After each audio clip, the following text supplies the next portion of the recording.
सत्य वचन की राह पर चले हम सदा, यीशु का साथ हो रहे हमारी हर दुआ।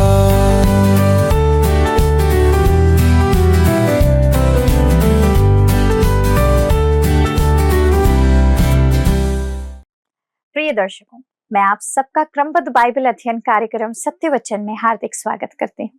मुझे आशा है कि आप सब प्रकाशित वाक्य की इस श्रृंखला में अवश्य ही आशीष प्राप्त कर रहे हैं। आज हम प्रकाशित वाक्य की पुस्तक के अध्याय 4 के उन अद्भुत पदों पर ध्यान करेंगे, पद 2 से 8 तक, जिनमें प्रेरित यूहन्ना को आत्मा में एक अद्वितीय स्वर्गीय दर्शन दिखाया गया। जैसे ही यूहन्ना आत्मा में ले जाया गया, उसने स्वर्ग में एक सिंहासन देखा और उस पर विराजमान एक महान प्रभु जो यशब और माणिक्य के समान तेजस्वी था। इस सिंहासन के चारों ओर मेघधनुष था। उसके आसपास 24 प्राचीन बैठे थे और 7 ज्वलंत दीपक जल रहे थे, जो परमेश्वर की 7 आत्माएं हैं। 4 जीवित प्राणी, शेर, बछड़ा, मनुष्य और उड़ता हुआ गरुड़ दिन रात एक ही बात कर रहे थे, कह रहे हैं, पवित्र पवित्र पवित्र प्रभु परमेश्वर सर्वशक्तिमान, जो था और जो है और जो आने वाला है। मित्रों, यह दर्शन हमें स्वर्ग की आराधना और परमेश्वर की पवित्रता की झलक देता है। तो आइए हम परमेश्वर के दास के द्वारा इसे अच्छी तरह से समझें, जानें। प्रिय मित्रों, एक बार पुनः आप सभी का सत्य वचन के एक और प्रसारण में स्वागत है तथा मैं प्रभु में आप सभी भाई का और बहनों का हृदय की गहराई से अभिनंदन और अभिवादन करता हूँ। मित्रों, हम प्रकाशित वाक्य की पुस्तक के 4 अध्याय के पहले पद में देख रहे थे कि परमेश्वर यूहन्ना को एक द्वार दिखाता है और तथा साथ ही तुरही की एक आवाज भी उसे सुनाई देती है, जो हमारे प्रभु यीशु मसीह की पुकार को प्रकट करता है। कलीसिया का सांसारिक दृश्य समाप्त होने के बाद अध्याय 4 से हम देखते हैं कि स्वर्गिक दृश्य आरंभ हो जाता है। यूहन्ना दर्शन में आगे देखता है और इस बात को बताता है कि स्वर्ग का द्वार खुला हुआ है और प्रभु यीशु जो उससे बातें कर रहा था कहता है, यहाँ ऊपर आ जा और मैं वे बातें तुझे दिखाऊंगा जिनका इन बातों के बाद पूरा होना अवश्य है। अर्थात कलीसिया के उठाए जाने के बाद निश्चित रूप से जो होने वाली घटनाएं हैं, उनके बारे में प्रभु यीशु मसीह यूहन्ना से कहता है। इन्हें हम महाक्लेश की घटनाएं कहते हैं दोस्तों। अब वह स्वर्ग में जाकर वहां का वर्णन करता है और देखता है कि स्वर्ग में क्या घटता है। तो आइए हम पढ़ते हैं प्रकाशित वाक्य की पुस्तक, उसका 4 अध्याय और पद 2। यहां पर लिखा है, तुरंत मैं आत्मा में आ गया और क्या देखता हूं कि एक सिंहासन स्वर्ग में रखा है और उस सिंहासन पर कोई बैठा है। तुरंत समय की अल्पता को या उसके कम होने को बताता है या उसका बोध कराता है, जो कलीसिया के उठाए जाने का एक लक्षण है। यह घटना पलक झपकते ही संपन्न हो जाएगी। आप और मैं सोच भी नहीं सकते और हम प्रभु के पास मिल लिए जाएंगे या प्रभु के पास मिला लिए जाएंगे। पौलुस इस बात को इसी तरीके से कहता है कि पलक झपकते ही। पहला कुरिन्थी 15 अध्याय 51 और 52 पद में हमने पढ़ा था, कहता है, देखो मैं तुम सब से भेद की बात कहता हूं, हम सब नहीं सोएंगे परंतु सब बदल जाएंगे और यह क्षण भर में पलक मारते ही अंतिम तुरही फूंकते ही होगा, क्योंकि तुरही फूंकी जाएगी और मुर्दे अविनाशी दशा में उठाए जाएंगे और हम बदल जाएंगे। मित्रों, किसी मनोवैज्ञानिक ने पलक झपकने के समय का आंकलन किया, उसको मेजर किया, अर्थात पलक के नीचे से ऊपर जाने का कितना समय लगता है। मित्रों, यह समय है 1 सेकंड का 1000वां भाग। अर्थात आप 1 सेकंड को जब 1000 भाग में विभाजित करेंगे तो वो समय जो होगा वो होगा ये पलक झपकने का समय। कलीसिया के उठाए जाने में उतना ही समय लगेगा जितने में हम प्रभु से मिल लेंगे। शायद हम इसका अनुमान भी नहीं लगा सकते।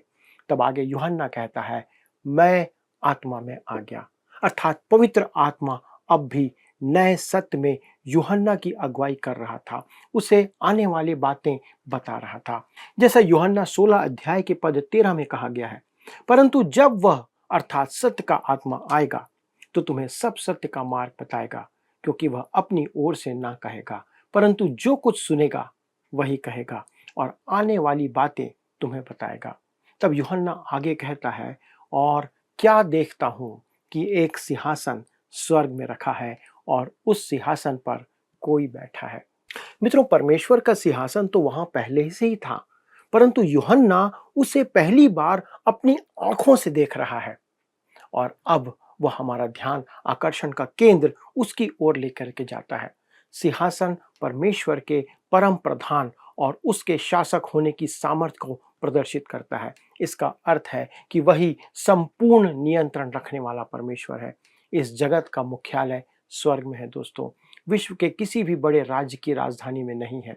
परमेश्वर के वचन में हमें यही चित्रण दिखाया गया है। भजन संहिता 11 अध्याय के पद 4 में यही बात प्रकट की गई है। परमेश्वर अपने पवित्र भवन में है, परमेश्वर का सिंहासन स्वर्ग में है, उसकी आंखें मनुष्य की संतान को नित्य देखती रहती हैं।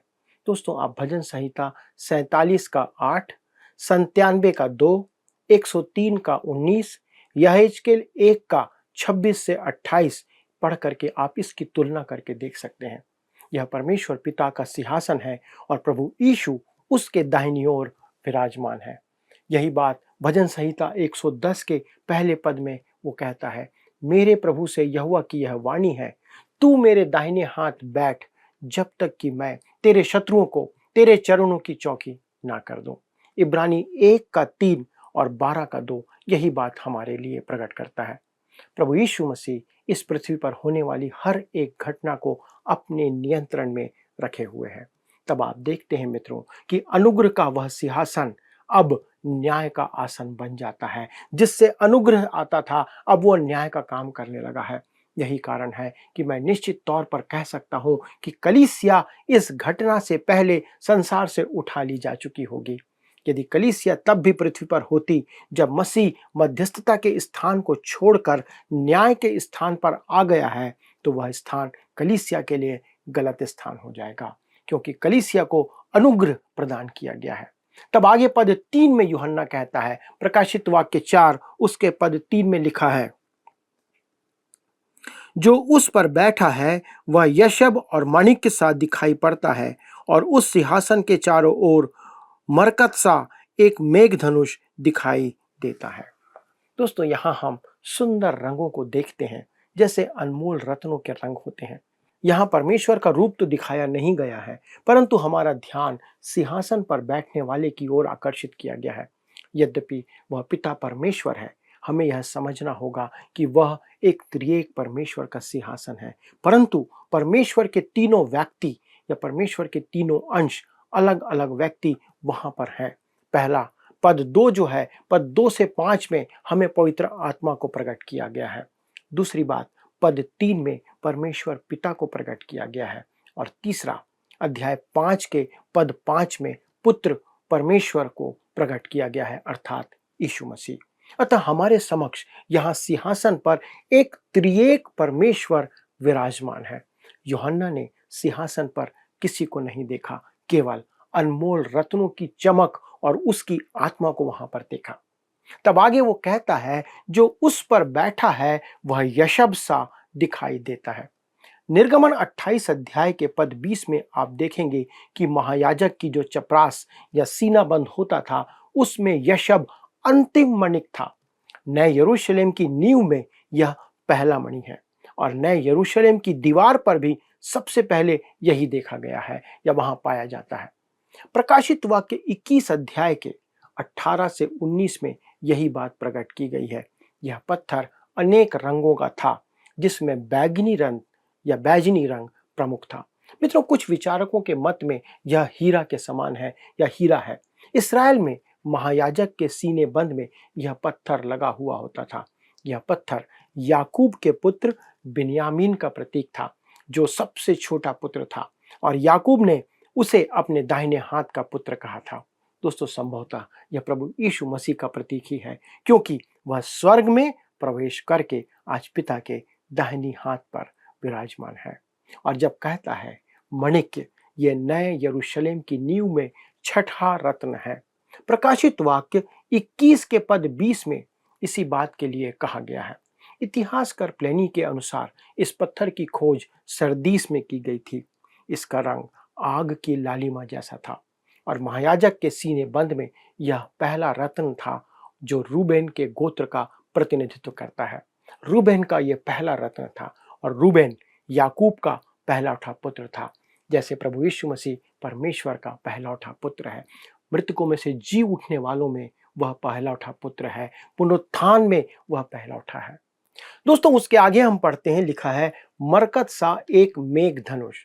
इस यूनानी शब्द का अर्थ है प्रभा मंडल। मेघ धनुष में अनेक रंग होते हैं दोस्तों, हम सब जानते हैं, जबकि मरकत का रंग हरा होता है। यही बात यहेजकेल 1 अध्याय के 28 पद में हमें देखने को मिलती है। जल प्रलय का दंड देने के बाद मेघ धनुष प्रकट किया गया था, जो परमेश्वर को स्मरण कराता है कि वह पृथ्वी को जल प्रलय द्वारा फिर कभी नष्ट नहीं करेगा। उत्पत्ति 9 अध्याय 13 से 15 में यह घटना दी गई है। महाक्लेश से पूर्व इस चिन्ह का अर्थ है कि परमेश्वर को स्मरण है कि वह दंड देने में अब जल प्रलय को साधन कभी नहीं बनाएगा।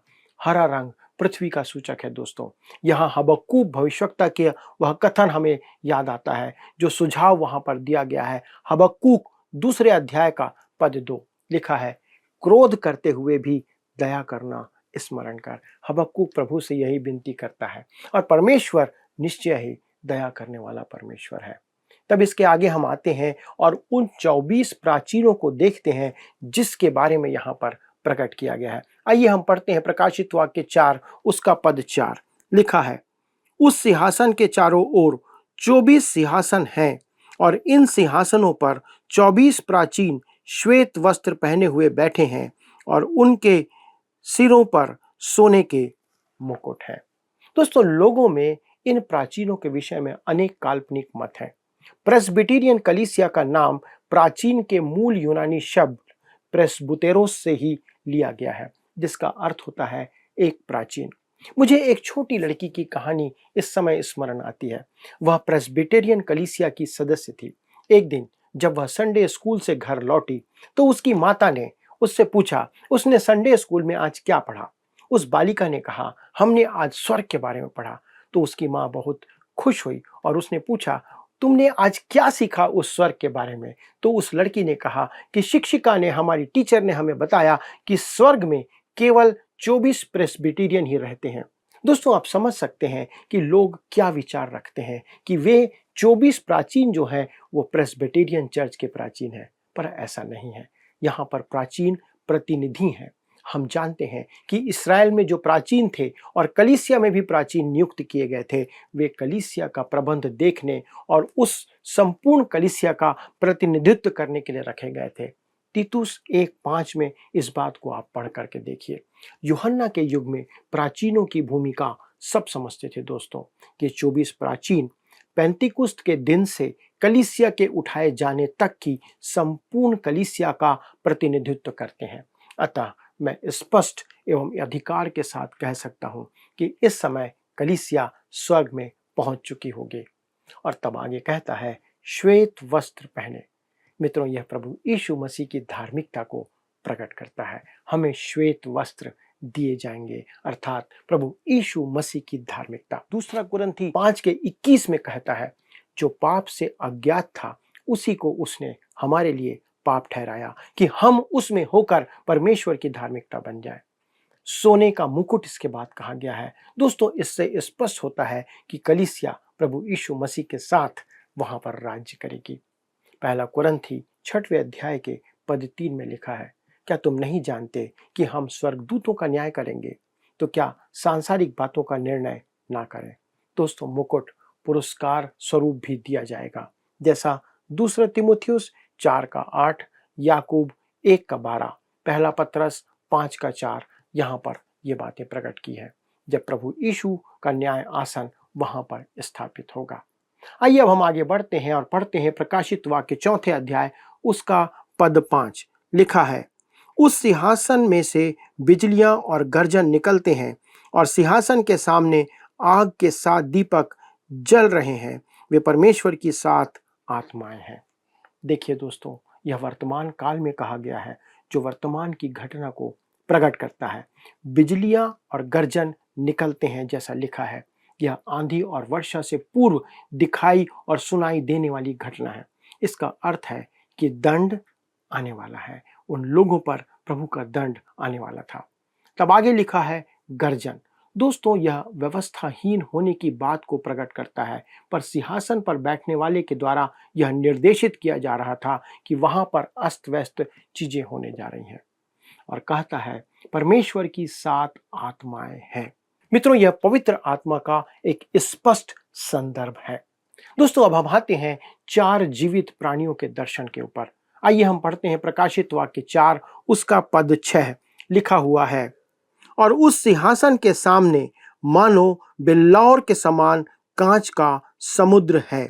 सिंहासन के बीच में और सिंहासन के चारों ओर 4 प्राणी हैं, जिनके आगे पीछे आंखें ही आंखें हैं। दोस्तों, लिखा है कांच का सा समुद्र।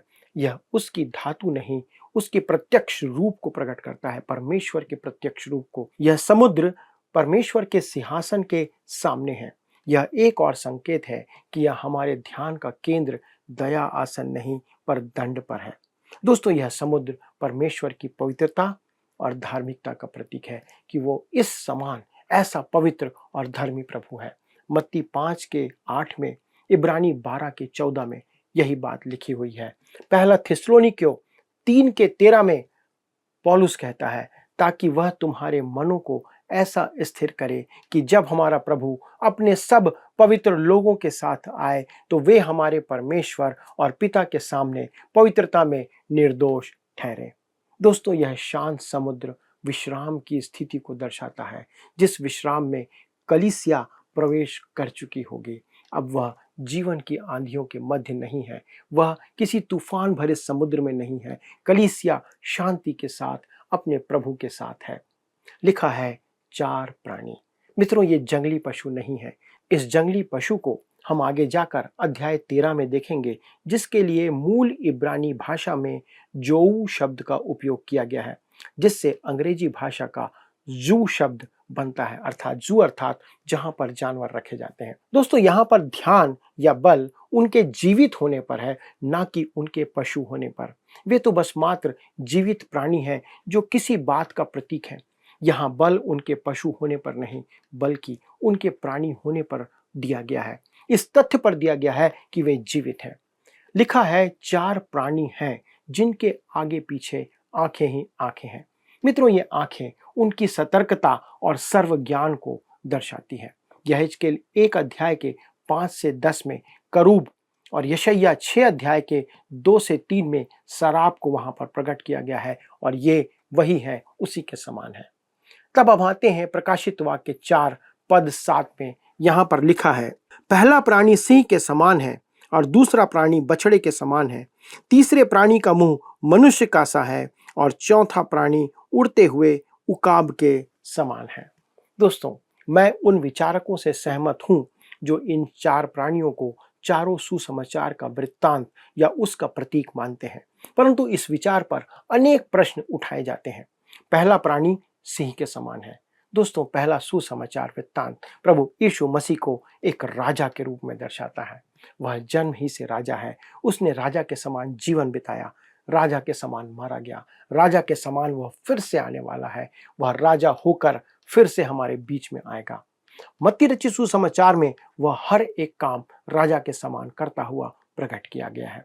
आपको स्मरण होगा कि परमेश्वर ने यहूदा के गोत्र को सिंह की उपमा दी थी और कहा था कि उस गोत्र से एक राजा, एक शासक उत्पन्न होगा और यहूदा से राजदंड कभी ना छूटेगा, जब तक कि शालोम ना आए, जब तक शीलो ना आए। उत्पत्ति 49:9-10 और प्रकाशित वाक्य 5:5, इसको आप तुलना करके देख सकते हैं।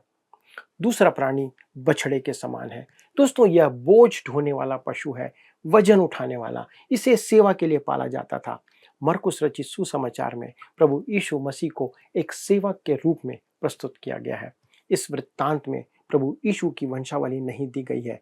यदि आप किसी को घर में काम पर रखते हैं तो आप उसके माता पिता के बारे में कुछ नहीं पूछते, उससे अंतर भी नहीं पड़ेगा। दोस्तों, आप केवल यही जानना चाहते हैं कि वह उस काम को कर पाएगा या नहीं जिस काम को आपने उसे दिया है। तब तीसरा प्राणी आता है जिसका मुंह मनुष्य का सा है। तीसरा सुसमाचार लूका का है, जो प्रभु यीशु मसीह को मनुष्य के पुत्र के रूप में प्रदर्शित करता है और वह उसके मनुष्यत्व पर, उसके मनुष्य या मानव होने पर बल देता है। तब चौथा प्राणी उड़ते हुए उकाब के समान प्रकट किया गया है। दोस्तों, यूहन्ना प्रभु यीशु मसीह के ईश्वरत्व को मुख्य स्थान देता है। दोस्तों, एक विचारक हैं गोडेट, उनके अनुसार ये प्राणी पशु जगत को भी दर्शाते हैं। सिंह वन पशु है, बछड़ा पालतू पशु है, उकाब चिड़ियों का प्रतिनिधित्व करता है और मनुष्य इन सब का स्वामी है। देखिए दोस्तों, यहाँ पर मछलियों का उल्लेख नहीं किया गया है। नए आकाश और नई पृथ्वी के समय समुद्र वहां नहीं होगा, अतः ना तो मछलियां होंगी और ना ही कोई रेंगने वाला जंतु वहां होगा। वहां पर सर्प भी नहीं होगा कि पाप में किसी को वह बहकाए, जिसने आरंभ में हवा को बहका दिया था। इसी के साथ हम आते हैं प्रकाशित वाक्य 4 अध्याय के पद 8 में लिखा हुआ है, चारों प्राणियों के 6 पंख हैं और चारों ओर और भीतर आंखें ही आंखें हैं, और वे रात दिन बिना विश्राम लिए यह कहते रहते हैं, पवित्र पवित्र पवित्र प्रभु परमेश्वर सर्वशक्तिमान, जो था और जो है और जो आने वाला है। दोस्तों, कहता है उनके 6 पंख थे। 6 पंख के ये प्राणी यशायाह के दर्शन में भी देखे गए हैं, जिन्हें सराप कहा गया है। वे निरंतर कहते रहते थे परमेश्वर के सामने, पवित्र पवित्र पवित्र प्रभु परमेश्वर सर्वशक्तिमान, जो था, जो है, जो आने वाला है। यही वह स्तुति गान है दोस्तों, जो यशायाह 6वें अध्याय के पद 3 में प्रकट किया गया है। यशायाह 6:3 में कहता है, वे एक दूसरे से पुकार पुकार कर कह रहे थे, सेनाओं का यहोवा पवित्र पवित्र पवित्र है, सारी पृथ्वी उसके तेज से भरपूर है। तब आगे कहता है, जो था, जो है और जो आने वाला है। मित्रों, यह प्रभु यीशु मसीह के विषय में कहा गया है, हम सब समझ सकते हैं। इस पुस्तक के आरंभ में प्रभु यीशु अपने परिचय में यही कहता है, प्रभु परमेश्वर जो है, जो था और जो आने वाला है, जो सर्वशक्तिमान है, यह कहता है, मैं ही अल्फा और ओमेगा हूँ। प्रकाशित वाक्य 1:8 में हमने इस बात को पढ़ा था। यहाँ उसकी पहचान स्पष्ट रीति से प्रकट की गई है, अतः हमें कल्पना करने की कोई आवश्यकता नहीं है। दोस्तों, यह अध्ययन न केवल हमारे ज्ञान के लिए पर हमारे आत्मिक जीवन के लिए भी हमें सजग और अनुशासित करने वाला होना चाहिए। क्या आप इनके द्वारा अपने जीवन में कुछ परिवर्तन देख पा रहे हैं? क्या आपके जीवन में कोई परिवर्तन हो रहा है? यदि आप उन बातों को हमारे साथ बांटना चाहते हैं तो कृपया हमारे सलाहकारों से संपर्क करें। उस फोन के माध्यम से जो कि आपके सामने है, आप हमसे संपर्क करें, ताकि हम जान सकें कि इन वचनों के द्वारा, इन अध्ययनों के द्वारा किस प्रकार की आशीष आप प्राप्त कर रहे हैं। आइए दोस्तों, हम मिलकर प्रभु को इन आशीषों के लिए धन्यवाद दें। हमारे स्वर्गीय पिता, हम धन्यवाद देते हैं आपके प्रेम, दया, अनुग्रह के लिए, इन सुंदर वचनों के लिए, उस प्रतिज्ञा के लिए जो आपने हर एक विश्वासी से किया है कि हम प्रभु आपके साथ बादलों पे उठाए जाएंगे, हम इस संसार पर आपके साथ राज्य करेंगे। प्रभु, अनुग्रह करना कि आप जब संसार पर राज्य करने आए, जब आप बादलों पर विश्वासियों को उठाने के लिए आए, तो प्रभु हमारा नंबर, हमारा नाम उन लोगों के साथ शामिल हो जो उठाए जाते हैं। प्रभु, अनुग्रह करना कि जब आप इस पृथ्वी पर राज्य स्थापित करने आए, तो हम भी प्रभु आपके साथ राज्य करने के लिए अधिकार के साथ वापस आने पाए। प्रभु, हम जानते हैं ये बहुत अद्भुत होगा जब हमारा प्रभु उस यरूशलेम से बैठ करके प्रभु इस संसार के ऊपर राज्य करेगा और विश्वासियों का द्वारा प्रभु परमेश्वर सारी चीजें संचालित होंगी। प्रभु, हम इस धन्य आशा के कारण आनंदित होते हैं। लेकिन प्रभु, हम यही विश्वास करते हुए यही आपसे विनती करते हैं कि तब तक हमारी सहायता करें कि जो कुछ हमारे पास है उसे धीरज से थामे रहें। धन्यवाद देते हैं प्रार्थना को सुनने के लिए। विनती प्रभु यीशु क्रिस्ट के नाम से मांगते हैं, आमीन। प्रिय मित्रों, मुझे पूरा विश्वास है कि आज का अध्ययन आपके लिए आशीष का कारण रहा होगा। बहुत सारी बातें आपने सीखी होंगी। क्या आप हमारे साथ कुछ बातों को बांटना चाहते हैं तो कृपया फोन के द्वारा हमसे संपर्क करें। अगले प्रसारण तक परमेश्वर का अनुग्रह, उसकी उपस्थिति और आशीष आपके साथ, आपके पूरे परिवार के साथ अब से लेकर सदा लो बनी रहे। प्रभु आपको आशीष दे। आइए अब हम प्रश्नों को देखें। पिछले प्रश्न का उत्तर है बी, स्वर्ग में जो होना है। जो देखने योग्य था उसे स्वर्ग में जो होना है वह देखने के लिए बुलाया गया। आज के अध्ययन पर आधारित प्रश्न है, स्वर्ग में सिंहासन के चारों ओर कौन से जीव चारों दिशाओं में लगातार स्तुति कर रहे थे? ए, केवल मानव, बी, सिंह, बछड़े, मनुष्य और उड़ने वाले उकाब जैसी प्राणी, सी, कोई नहीं, डी, केवल पशु। मित्रों, इस प्रश्न का उत्तर हमें कल सुबह 6 बजे से पहले विकल्प ए, बी, सी या डी के साथ अपना नाम, पता, स्थान के साथ 9651433397 पर SMS या WhatsApp करें। प्रिय मित्रों, आज के अध्ययन में हमने देखा कि दर्शन हमें स्मरण कराता है कि परमेश्वर का सिंहासन आज भी स्थिर है और उसकी उपासना स्वर्ग में निरंतर होती रहती है। 24 प्राचीनों की उपस्थिति हमें बताती है कि परमेश्वर की आराधना में पुराना और नया नियम दोनों युग के प्रतिनिधि शामिल हैं। 4 जीवित प्राणी संपूर्ण सृष्टि का प्रतिनिधित्व करते हैं और उनका निरंतर आराधना करना हमें यह सिखाता है कि आराधना केवल एक क्रिया नहीं है बल्कि एक जीवन शैली होनी चाहिए। पवित्र पवित्र पवित्र, यह शब्द केवल स्वर्ग की गूंज नहीं है मित्रों, बल्कि ये हमारी आत्मा की पुकार होनी चाहिए। तो आइए हम भी अपने जीवन में परमेश्वर को उसी आदर, भक्ति और आराधना के साथ स्थान दें जैसा स्वर्ग में दिया जाता है। उसकी उपस्थिति में आकर हम अपने हृदयों को झुकाएं और कहें, प्रभु तू ही पवित्र है, तू ही योग्य है और तू ही हमारे जीवन की आराधना का केंद्र है। मैं आपसे पूछना चाहती हूँ, क्या आप ऐसा करने के लिए तैयार हैं? यदि आप इस अध्ययन को दोबारा देखना चाहते हैं तो हमारे YouTube पर वर्ड साउंड्स हिंदी में इसे पुनः देख सकते हैं, किसी के साथ साझा कर सकते हैं और अधिक जानकारी और प्रार्थना के लिए आप स्क्रीन पर दिए हुए नंबर 9651433397 पर संपर्क कर सकते हैं। हमारे परामर्शदाता आपकी सहायता अवश्य करेंगे। धन्यवाद। क्या आपको यह कार्यक्रम पसंद आया? अभी हमें एक मिस कॉल करें और आप अगले विजेता हो सकते हैं।